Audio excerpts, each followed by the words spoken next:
Binigyang diin ng National Maritime Council na hindi nagbago ang provisional understanding ng Pilipinas at China kasunod ng bangga ng dalawang barko ng China sa Bajo de Masinloc o BDM.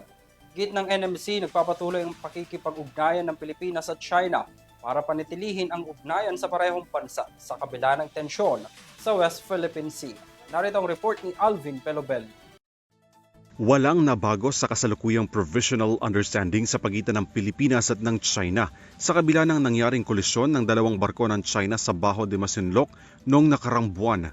Ito ang binigindiin ng National Maritime Council kasabay ng paggunita sa Maritime and Archipelagic Nation Awareness Month 2025. Paliwanag ni NMC spokesperson Alexander Lopez, nagpapatuloy ani ang Department of Foreign Affairs o DFA sa pakikipag-ugnayan sa China sa gitna ng mga issue, partikular na sa sigalot sa West Philippine Sea.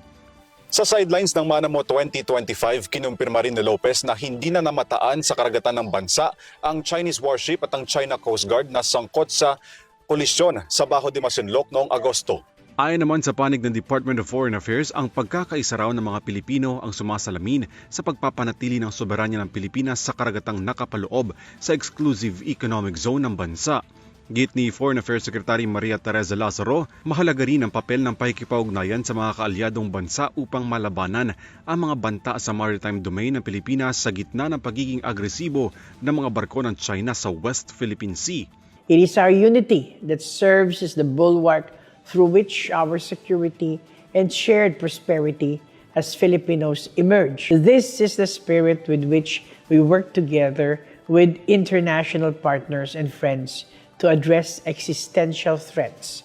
Para naman sa non-government organization of Filipinos Do Not Yield movement, mahalaga ang papel ng mga kabataan sa usapin ng agawan ng teritoryo sa West Philippine Sea.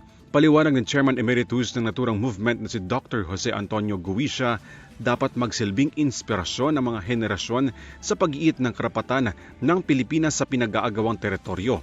Nanawagan din si Guisha sa publiko na suportahan ang administrasyon sa gitna ng kampanya ng Pilipinas sa West Philippine Sea at labanan ng misinformation hinggil sa issue sa karagatang nakapaloob sa EEZ ng bansa. Para sa EuroTV News, Alvin Pelobello sumasaludo sa bawat Pilipino.